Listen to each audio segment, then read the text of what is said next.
Hello, a very warm good morning to all of you, and welcome to Unacademy. Welcome to today's The Hindu newspaper analysis, where we take a look at the daily edition of today's The Hindu newspaper, look at the articles relevant for the examination, look at the practice answer writing, as well as some of the articles relevant from the portion of PIB. So, in total, today we are going to consider around nine different articles. So, starting first of all with the editorial page, editorial section of the newspaper, equality of treatment for persons with disability is the main editorial piece article today. It talks about establishment of a uniform floor income level for the people with disability and how that does fit our constitutional safeguards and international norms as well. Relevant for your GS paper 2 as well as GS paper 3. Okay. Then, the eighth CPC, Central Pay Commission, a chance to reform the pay commissions. Now, that is again about the parity uh, in the pay commissions, the various different issues which exist when we talk about, let's suppose, the armed forces and also the civilian services. So, that is what has been highlighted. Very briefly, we will touch upon that how the armed forces do feel that there is a lack of parity and they are not rewarded sufficiently. So that is basically again relevant for your GS paper 2 as well as GS paper 3. Then after that, strategic stalemate. Now this is the case of the blockade of the Strait of Hormuz and also the issues which are arising because of that. So here relevant for your GS paper 2. Then long overdue. This is about the coal sector reforms which has been done, the establishment of the coal exchange on the lines of the power exchange, but also what is the long-term purpose and the benefit associated with that. This is relevant for your GS paper 3. Food prices push the retail inflation to 3.9%.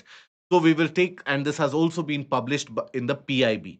So we will take a look at the PIB data which has been published for your reference. Project Kusha has been mentioned by the RM, the Raksha Mantri, as a game changer. Now, what is that Project Kusha? Very briefly, we'll touch upon that. Government waives duty on nuclear power equipments. Now, this is basically to allow greater amount of participation in terms of the nuclear power generation. Government has been doing certain reforms since the time of the introduction of the Shanti Bill.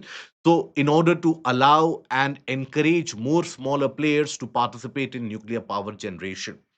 Now, BRICS agricultural cooperation was held by the Union Minister for Agriculture in Indore. Now, what were the some of the key outtakes of it? And Varya, the Indigenous AI video tool, which has been developed under the India AI mission. So, what is that Varya, and what is that student-teacher model that Varya basically has aced in order to have a better kind of video generation tool which is present and is better than the global competitions. Now we start, first of all, with the first article of the day, and that is basically equality of treatment for persons with disabilities.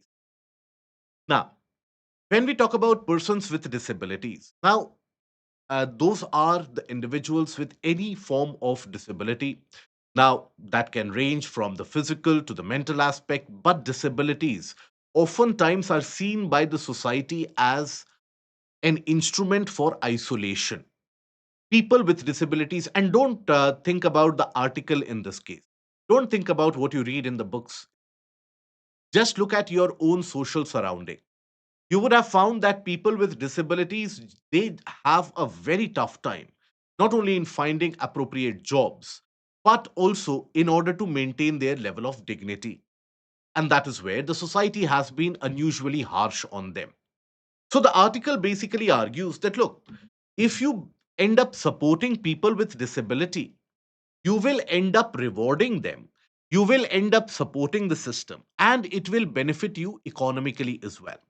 The article does argue that when it comes to the government's equity or the government's overall effort to develop the society, there have been various different measures like the direct benefit transfers. There have been measures like the account opening to provide the financial inclusion, food subsidies in order to allow for better nutritional support to the larger population. But then, when it comes to people with disabilities, now in that particular case, providing them income support is limited. You have the legislation which had been passed in the parliament, but that also stays silent when it comes to the income support. That talks about making it accessible, providing them with certain kinds of rights. But when it comes to providing a basic minimum income for a respectable life, that is where it also goes silent. So the article argues that look, even as per the obligations under Article 41 in Part 4 of the Constitution, Part 4 of the Constitution, now, the state is supposed to provide employment opportunities to people with disabilities. The state is supposed to support it. The disability pensions that we provide as a country, that is very low, right? In comparison to the global standards of developing countries, that expenditure is comparatively very, very high. In India's case, it amounts to roughly around 0.02% of the GDP. 0.02% of GDP in India's case. Okay. In the case of other developing economies, South Africa, 0.12 to 0.15% of the GDP, which is six times more. Brazil, 0.45 to 0.5% of the GDP, which is almost 20 times more. OECD nations, they provide 2.2% of the GDP, 100 times more.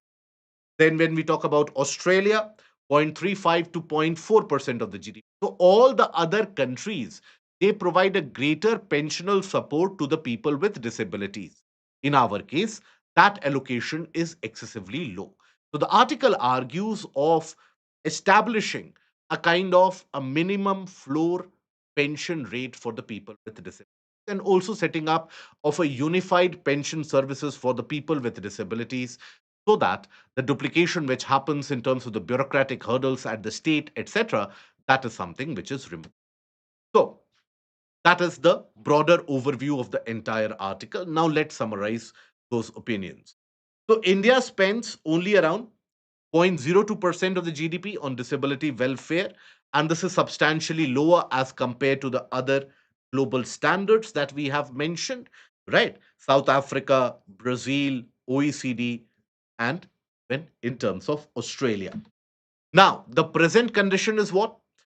The people with disability, their population is expected to be somewhere around 4 to 5 crores, right? Roughly around 4.5 crores. Okay. Now, you basically have the bill, the legislation which was passed, Rights of Persons with Disabilities, that provides the legal protection to the people with disabilities, the case of welfare benefits, but the welfare which eventually ends up reaching the people, that is too fragmented and that is not unified. There is lack of cohesion. So the beneficiaries, they are quite limited in terms of what they actually get. You have a pension service, that is the Indira Gandhi National Disability Pension Scheme, that covers only small proportion of the eligible beneficiaries. The proper mapping at the district level, at the block level, at the taluka level, that proper mapping is still to be done. Okay. Now, pension amounts for given by most of the states, rupees 300 to 500 per month. Now think about it. If the state support is rupees 300 to 500 per month, people with disabilities, in order to gain that, the amount of money that they will spend to reach that, to get the paperwork done, oftentimes will be around 100 to 200 rupees. So at the end of the day, they are gaining around 100 to 300 rupees as the pension service. Now think about it, 100 to 200 rupees per month is negligible. Many of them are not even able to claim this. Only a few states provide around 1,000 to 3,000 per month. But imagine that even 1,000 to 3,000 rupees per month, that too for people with disabilities, how inadequate that amount is.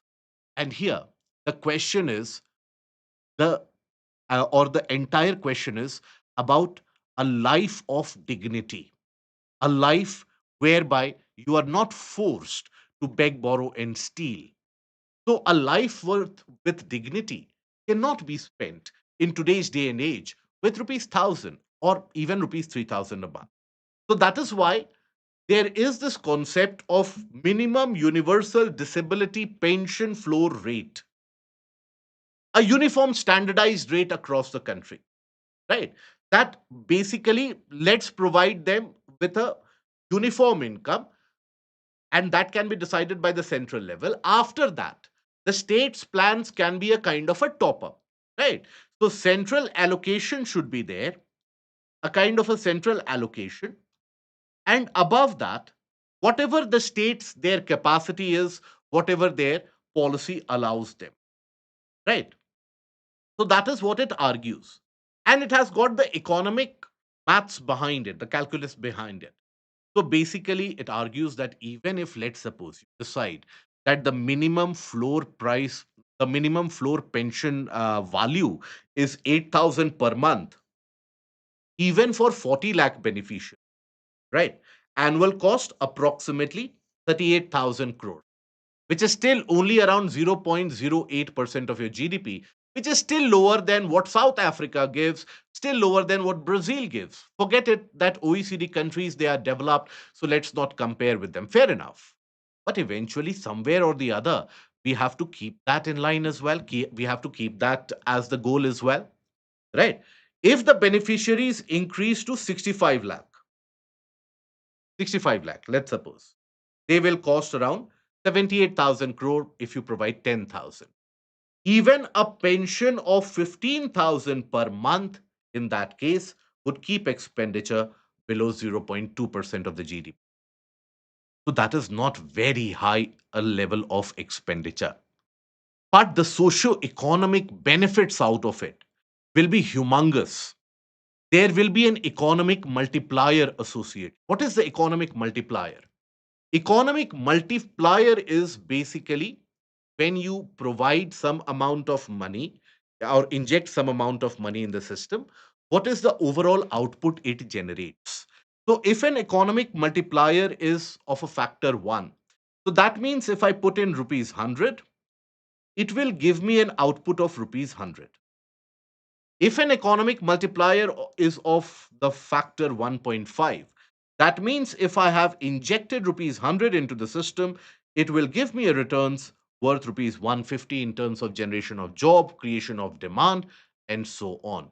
So that is the economic multiplier. In the case of people with disability, that economic multiplier is said to be around 1.4 to 1.6. So that is what it is going to generate. So it is going to be an addendum. Okay. So according to the various estimates by the World Bank, the UNDP, low and middle income countries lose around 3 to 7% of the GDP when people with disabilities are excluded from education, employment, and even social security. Economic multiplier of 1.4 to 1.7. Now, regarding the query that you have, that beneficiaries are 4.5 crores. How come we are talking about only the 40 lakh or 65 lakh beneficiaries here? The 4.5 crore is the overall population, right? You will have many of them in the younger age group as well. So you can keep, so the article basically presumes that you provide that pension, disability pension after a certain age, right? So that at the level when they are at the income age group, they get some additional support. Okay. Not at the age when someone is 2 years old or 3 years old. So that is the calculus that the article takes in or argues. Okay. Now, the economic rationale behind it, if we have to explore, you have the case where, let's suppose, injecting or providing with them with a kind of a minimum support. What will it do? When you provide a kind of a minimum support, it will generate demand in the rural economy also, right? When it generates demand, that is where it will boost consumption, right? Boosts consumption. And this is where you can have the economic growth associated as well. So, whenever demand led growth is there, it is much more sustainable over a period of time.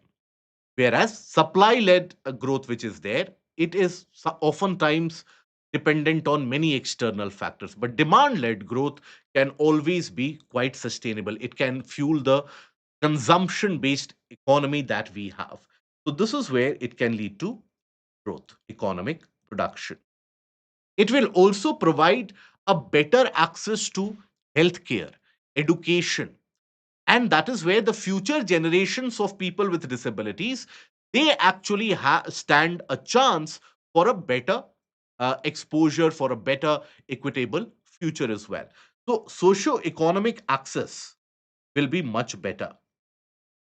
Okay, economic access, that will be much better, and eventually you will be able to utilize their potential, what is referred to as the human capital.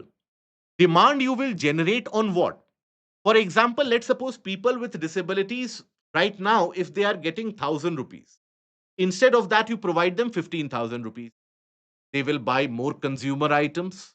For example, show simple items, soaps, shampoos, edible food, etc.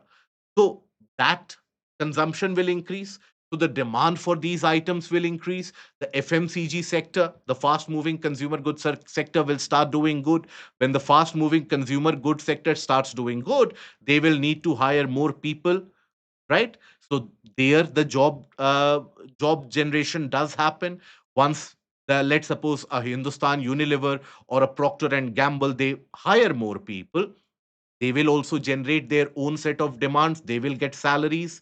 Eventually what will happen, that they, all these companies will need to have an expansion in the production lines also. Your capital goods, their demands will increase. So it kicks off any kind of demand in the bottom rung of the economic ladder, kicks off a virtuous cycle which benefits the larger economy. Okay, so I hope that is clear. Now, this is not something which is only driven by the economic rationale. There is a constitutional mandate as well, provided under Article 41. You should be aware about these articles, some of the acts as well. And what is this Article 41? Provided under Part 4 of the Constitution. So it talks about right to work, to education, and to public assistance in certain cases. What are those cases? The state shall, within the limits of its economic capacity and development, make effective provision for securing the right to work, to education, and to public assistance in cases of unemployment, old age, sickness, and disablement. So, in this case, it is the state's mandate. It is not something which is only, we are, after all, a welfare state. And a welfare state is supposed to take care of the population, irrespective of the disabilities that they have. Now, there are certain international references and the international examples of various different countries. Now, not only the developed ones, but even the poorer ones and the developing ones like Rwanda, Kenya, Thailand, they are also providing increased support to the people with disabilities. So, India, obviously, with a larger population group, cannot be left behind. For example, South Africa provides a nationally administered disability grant. Uniform eligibility criteria apply across the country. Then Brazil, by the BPC uh, policy, guarantees minimum income to the eligible disabled people. Australia and New Zealand operate national-wide disability support systems. So it is present in various parts of the country. We can just take a leaf out of their book and have the implementation. What is the way forward? So today, the problem which does exist still is the case that the entire welfareism of people with disabilities is divided into multiple silos between multiple ministries, right? Some of the ministries have some rights, some of the ministries have some welfare measure that they provide. So it is oftentimes divided. Rather than that, unify them under National Disability Pension Authority, one body, one organization, so that you have effective effective disbursement of welfare. Okay. And this should always have a periodic review. Periodic review is a must for any policy measure in order to ensure that basically the policy is reaching the required people and achieving the desired goal as well. So that is the National Disability Pension Authority. Other than that, complement or the supplement in a way supplemented by the states by state scheme. Okay,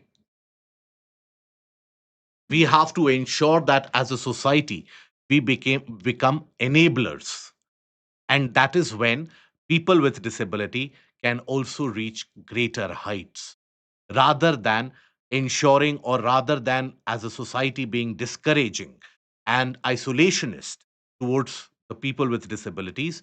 We have to become enablers. Support system has to be created, from the creche services to the educational services to the health services. Lot of work needs to be done. All of you have been born and brought up and grown up in our own education system. You would have seen that regardless of the states that you belong from, barring a few exceptions, majority of the educational institutions, they are not very disability friendly. Majority of the methodology of education is not very disabled friendly. So that is where a lot of work needs to be done. And other than that, on top of that, you need to support that with a kind of a disability pension. Okay. Now, the disabled are the human capital worth investing. Elaborate the statement highlighting the need for disability pensions.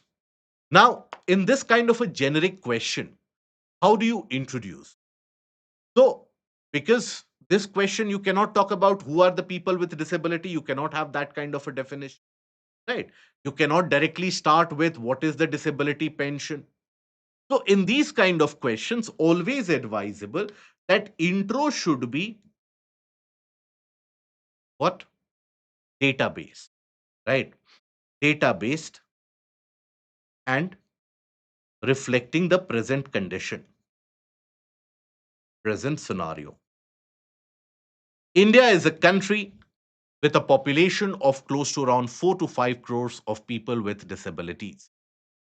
Presently, the various different income support schemes which are present across the country end up providing a support only around rupees 300 to 500, in certain cases 1000 to 3000, which is not at all sufficient to provide a meaningful and respectable life. Okay, so that is where you have to talk about the 4 to 5 crore population, okay, and the income support which they receive. This is one of them. Then in the body portion, what do you talk about? In the body portion, you start talking about the level of expenditure that we do to the people with disability, supporting them. So that is where 0.02% of the GDP. Give the international comparison as well. International comparison. Once you have done that, directly then jump into the statement. They are the human capital worth investing. So here you can talk about either ways, either order you can talk about. You can talk about, first of all, the constitutional mandate,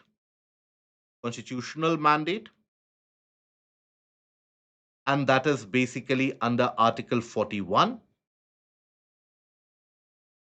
right? Then you can talk about the economic rationale, economic multiplier. Okay.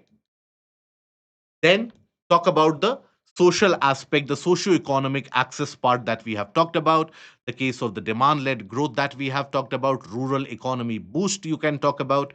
That is where you justify this.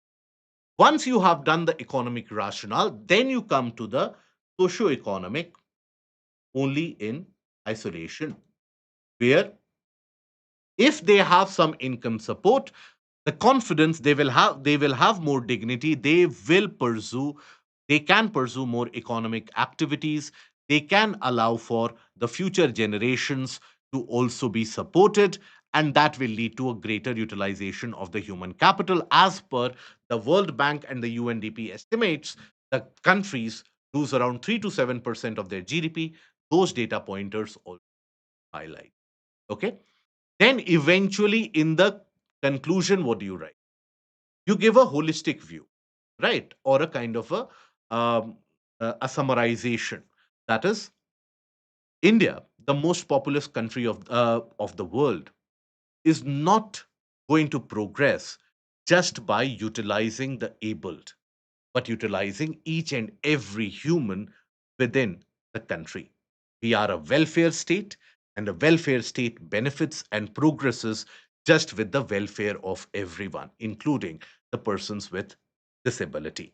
The need of the hour is to not only support them, but to enable them to reach greater heights of their own efficacy and achieve the level of basic human dignity.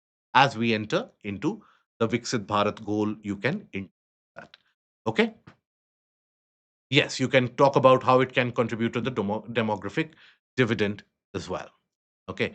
You can add, for example, when you are talking about the international examples, that is where you can use the bubble chart.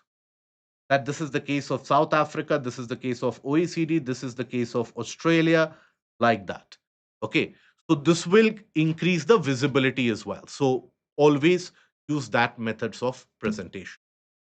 Then the eighth Central Pay Commission, a chance to reform the pay commissions. Now, this is written by a retired Indian Army colonel. And what is the basic gist of the article? It tells us that when we talk about the Central Pay Commission, oftentimes Central Pay Commissions, the eighth pay commission, as it will basically give the recommendations, oftentimes the concentration is that how much pay has increased. What is the amount of increase that you observe in terms of the basic pay structure and other attributes as well? People look only at numbers. But the article argues there is a need for parity. Parity not only in terms of absolute numbers, but parity in terms of the difference between the services as well. For example, when we talk about the various different services, you have the civilian side. Let's suppose you have the military side as well. Okay. Now, the article argues that look, a person in the military follows a hierarchy which is quite deep pyramidal, that the promotion beyond a particular point almost becomes impossible. There is a case of early retirement as well. Early retirement as well, right?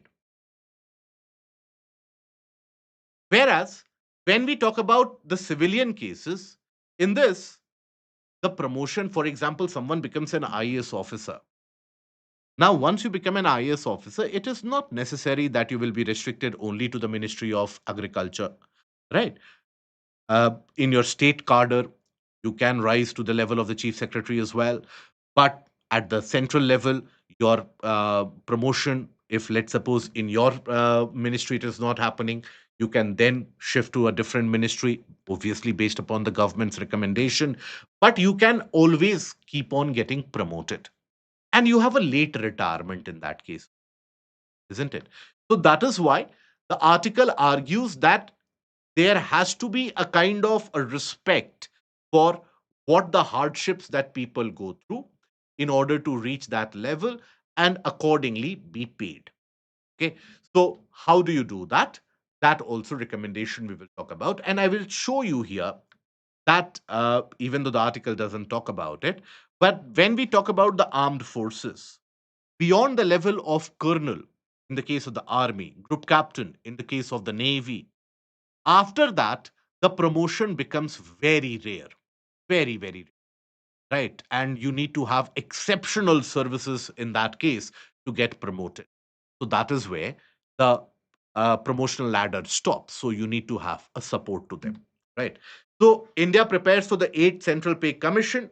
Public discussion largely depends on the salary revisions, arrears, pensions, etc. However, what we need is a coherent public compensation, which is coherent, equitable, transparent, and also fiscally sustainable. Now, the concept of parity. Now, on your screen, you will find that these are the various different promotional scales when we talk about the armed forces, right? Just to give you a brief idea, it is for all the three armed forces, that is the Army, the Air Force, and the Navy, right? From lieutenant, you basically go to the captain, the major, the lieutenant colonel, colonel, brigadier, and so on. From here onward, fact. In the case of the Air Force, group captain; in case of the Navy, captain; in case of the Army, colonel. Up till here, you can still get promoted based upon your tenure and obviously based upon exceptional service. But beyond this, if you have to get promoted, it is very rare in terms of the proportion who gets promoted. And that is where what they do serve and what they basically have to do in order to get promoted, it ranges from the case of UN deputation in regions like Sudan, to the case of very harsh working conditions in Leh Ladakh, to the case of frontier regions in northeastern states, to the forested areas. So the working environments are extremely tough. So that is what the article basically argues, that you cannot have the same level of parity, or you cannot think about having the same level or the same scale developed both for the civilian as well as for the military professionals. Why? Because military, harder conditions, you have the hardships, right? Then after that, you also have the case of rare promotions, early retirements,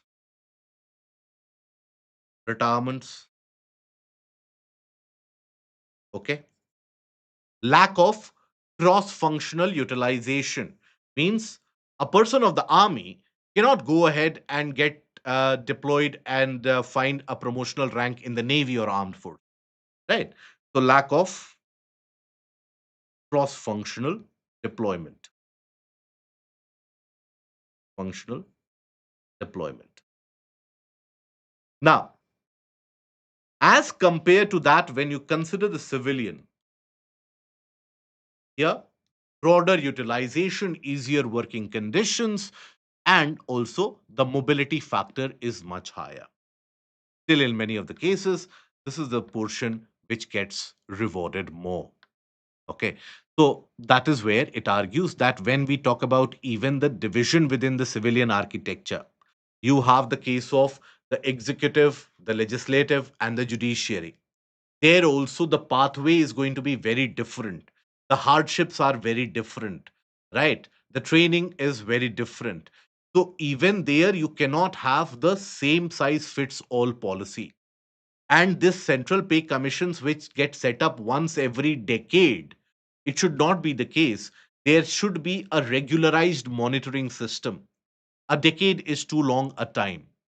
And that is where even the pensional services need to be revamped.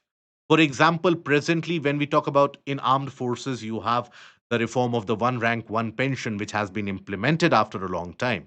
But still, when we talk about the pensional services across the various sectors, they are very, very non uniform. So there needs to be a parity developed in that as well. So, what is the way forward? So here, from periodic pay commissions to continuous review mechanisms, independent compensation authority should be there, and clearly defined benchmarks. That should be transparent. That, okay, you achieve this benchmark, you will get paid, right? Now, India could consider National Compensation Authority or a specialized public service pay body. And what will it do? Establish common principles, assess responsibility, experience, and hardships, ensure consistency across services, conduct periodic reviews rather than the decadal exercises which are carried on. Okay, so that is basically the gist of the entire article. Not very, very important for the examination, but because it is an editorial piece talking about something associated with the parity between the military and the civilian, that is why you consider it and you simply consider the way forward. Okay. Then strategic stalemate. Now, this is an ongoing debate and an ongoing discussion regarding the Strait of Hormuz. Now, Strait of Hormuz is quite a unique case, right?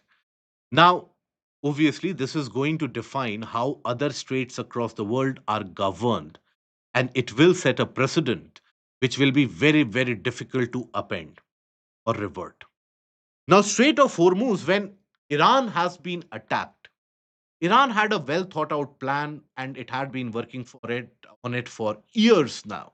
That if we are attacked, if push comes to shove, we will ensure a blockade of the Strait of Hormuz. Majority of the global gas, oil from the Persian Gulf, all of them they pass through the Strait of Hormuz. So we will blockade that. Now Iran tried to blockade it. US also has blockaded it. So imagine that you basically have a gate in your society. Someone says, I won't allow anyone to pass. The person who is quarreling with that individual says that, okay, I will also not allow anyone to. Right. Now, it is a kind of a tussle of egos which is going on between Iran and US in order to arrive at a conclusive um, outcome. But the world is suffering as a result. In India, we have seen that now the third vessel, commercial vessel carrying Indian crew, has also been attacked by the US. Okay. So, Mr. Trump, the statesman that he is and the global peace ambassador that he is, Mr. Trump now is only eyeing at a dignifiable exit. That's it, right? Because last year he launched a military offensive into the nuclear facilities. He said everything is destroyed. This year he said everything is not destroyed. So now we will cripple Iran. A couple of days before he said that now we will capture the Kharg island and we will ensure a Venezuela type of capture of the oil fields and Iran will be left devastated. Then he chickened out, right? It was a ideal case of Taco Tuesday. But now Mr. Trump seeks an exit. Already US has lost more than 50 warplanes, billions of dollars into this region. And it is a war where from NATO to the world is saying it is not my war. So why should we be concerned about it other than the fact that the energy prices have gone up, inflation has hit the roof in many parts of the world, there is a kind of a danger to the commercial shipping, insurance prices have gone up, commodity prices are up through the roof. So there is a global turmoil which is there. Now in this case, both of them are closing to a deal probably within the next couple of days. Some landmark achievement will be done at Geneva. But this Strait of Hormuz has basically thrown a new challenge to the global shipping industry and to the global order as well. So, here, basically, what you observe is the region of the Omani and the Musandam Peninsula. Here, you have the Kesham Islands. And basically, you observe the safe corridor which was being provided. Now, this is where the US is imposing a blockade that we will not allow passage even through the safe corridor, right? And that is impacting the global shipping line. So, what should be done going ahead into the future? Presently, the ceasefire, which partially exists, now that has to be extended. Cessation of missile barrages and the firing of the missiles, that has to be done under any condition. Other than that, immediate peace deal has to be achieved and has to be. The world is much bigger than satisfaction of the two egos, one of Mr. Netanyahu and one of Mr. Trump. and ensure that the commercial sea lines of communication are not targeted. This is what is being done, has been conveyed by India also in apt words to the US Secretary of State, Marco Rubio. So that is basically the way forward that has been suggested in the article. But obviously, if the world was wise enough to follow the way forward of the Hindu, then I'm sure wars would not have broken out, and I'm sure that US would not have attacked. But nonetheless, we wait for the outcome, we wait for the peace deal, and we see that whether the blockade gets lifted or not. Then, long overdue. This is basically the establishment of the coal exchange rules. Coal exchange rule. Okay,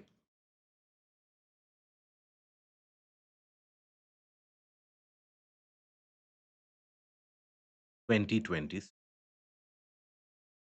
Now, what is this coal exchange rule and why it has been set up? See, coal is an important mineral in our country when it comes to energy security of the region, energy security of the country. Why? Because majority of the energy which is generated in our country in terms of electricity, that is through the thermal power plants. And majority of the thermal power plants in India are coal based. Earlier, if you have been following current affairs for some time, you would always read these news stories in the month of May, in the month of April, that the power plants are running short of the coal supply. Many of them are rushing for import deals with various different countries, and there is a threat to power outages and the power cuts. Now, this is basically where, as a power generator, oftentimes you don't get good deals in terms of the coal buying and selling, right? Now, here, it is not only relevant for your energy security, even for the cases associated with, let's suppose, when we talk about industrial production, there also, small scale industries, blast furnaces, iron and steel industry, they depend substantially on the availability of coal, iron and steel, MSMEs in many of the cases, they depend on coal. So your overall economic growth in the manufacturing sector and in the economy is substantially dependent on the case of the coal production, availability of coal, right? Now, here, the presence of an exchange, what does an exchange do? Exchange basically provides a platform where the sellers can come and the buyers can also then bid. This will lead to a better price discovery. That is, you basically have reasonable prices at which it is bought or sold. Right now, what you have is a kind of lack of transparency.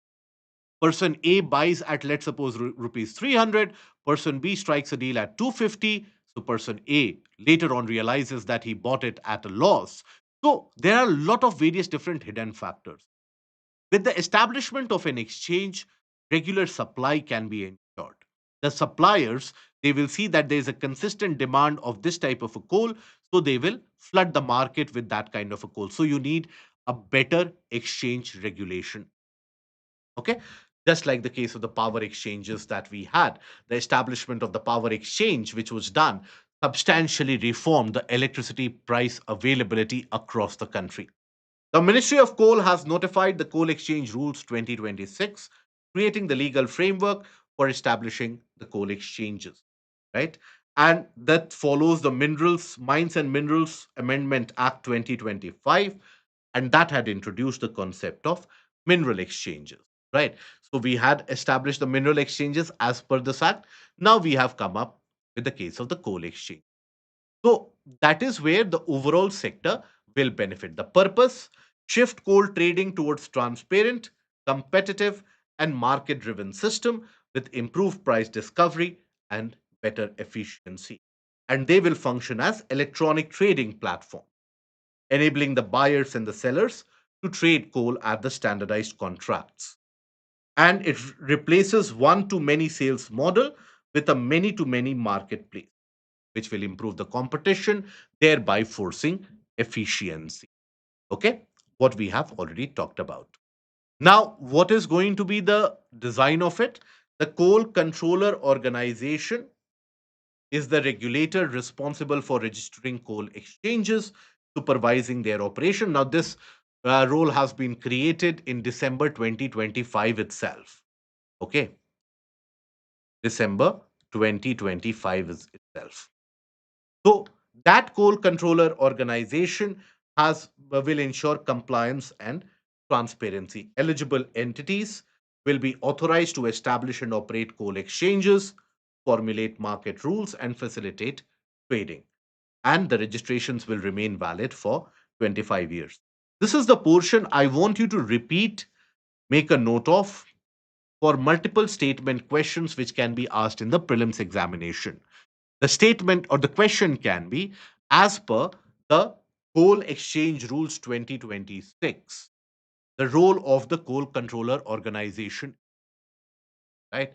So that multi-statement kind of factual question, data-based question that you find in the prelims, that oftentimes disturbs many of us. This is the kind of data which is required for. Okay. Now, coming to some of the articles relevant for the prelims portion. Food prices push up retail inflation to 3.9%. Now, when we talk about the food prices, they are a substantial portion of the overall retail inflation.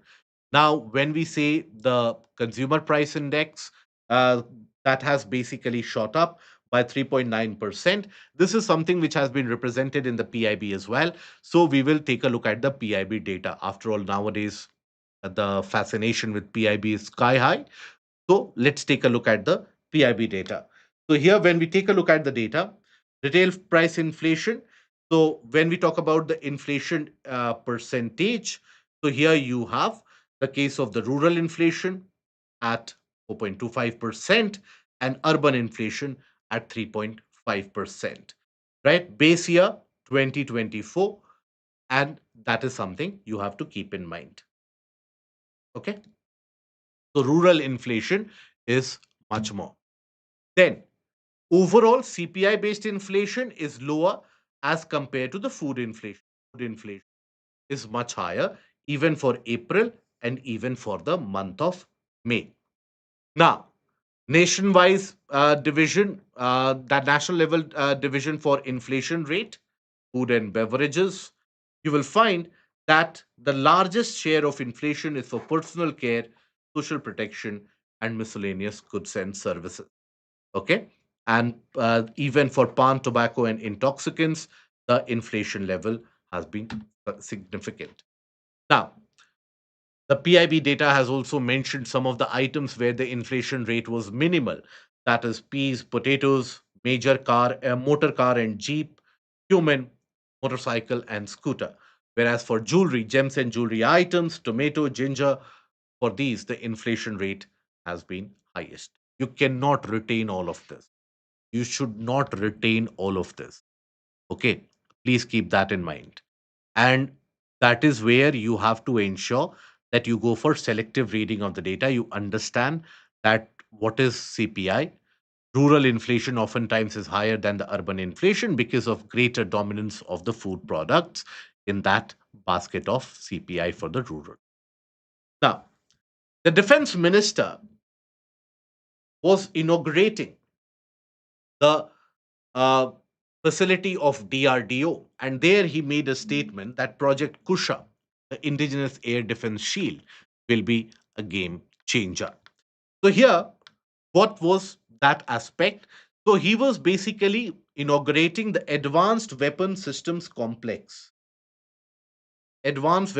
Complex at DRDL, Hyderabad.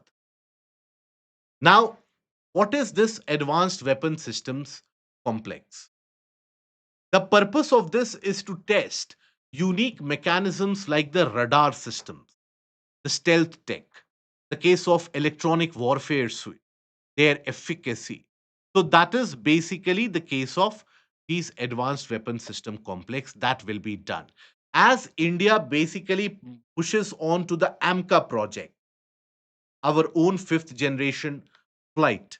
Now, this is where this radar tech, development of the stealth tech, all of the electronic warfare suit, that testing becomes essential. Till now, we did not have a separate weapons system complex like that in our country. So this becomes important on its own as well.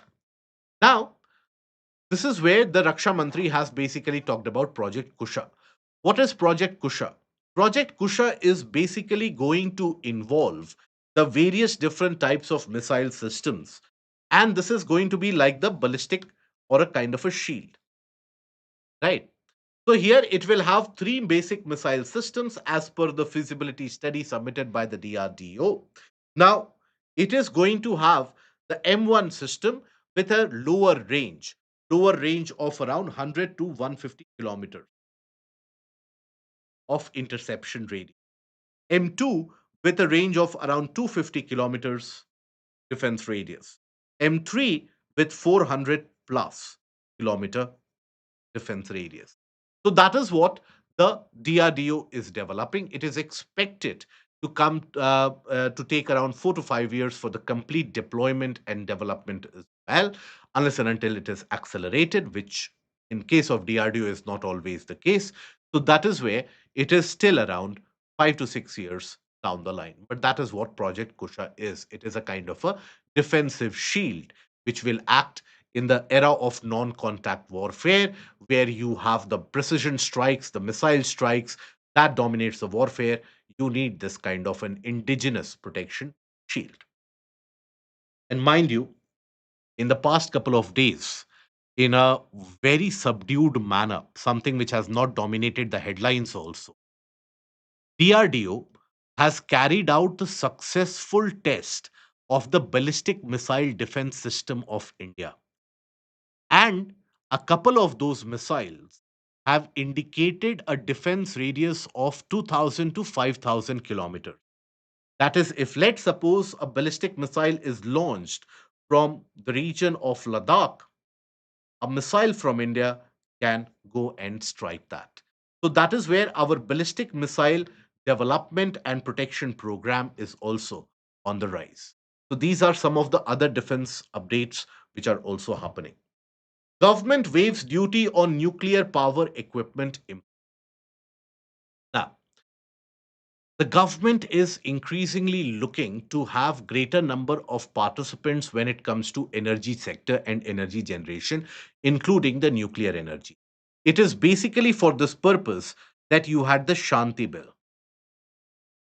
Now, Shanti Bill, which was passed eventually, now that was to in a way democratize the nuclear power generation sector, where even small modular reactors could be operationalized. Now, in this case, you need greater number of participants. For greater number of participants, you need better availability of equipments as well.